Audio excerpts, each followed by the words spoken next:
The movie theater industry has been in desperate need of good news since the beginning of the pandemic. That good news finally came on Sunday thanks to a giant radioactive lizard and an oversized ape. Warner Brothers' monster mash Godzilla vs. Kong brought in the biggest opening weekend of the pandemic era so far.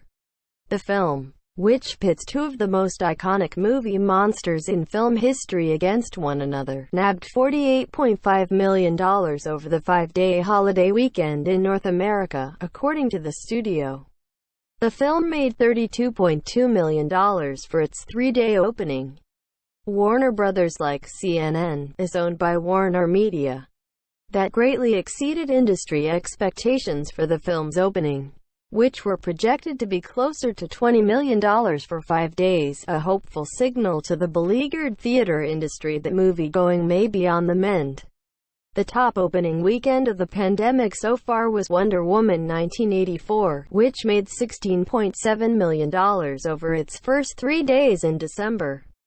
According to ComScope's score, it sure looks like movie-going is coming back.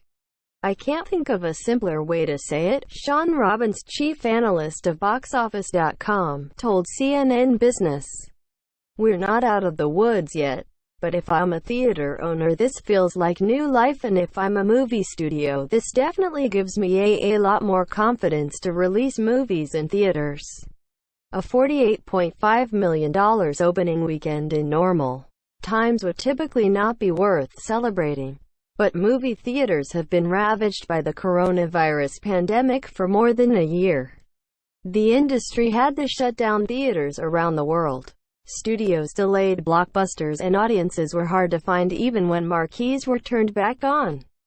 The film's totals are especially impressive considering that theaters are nowhere near full capacity and some aren't even fully operational yet. Yet, it appears that audiences are returning as vaccinations ramp up across the country. This weekend the U.S. delivered more than 4 million doses of the coronavirus vaccine in a 24-hour period. The opening of Godzilla vs. Kong is also a good sign that streaming, which is Hollywood's future, can do good business alongside theater-going, which is a big part of Hollywood's past.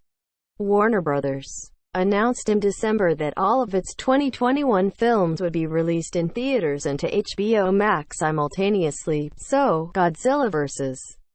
Kong was available on Warner Media's streaming service HBO Max and in theaters when it opened.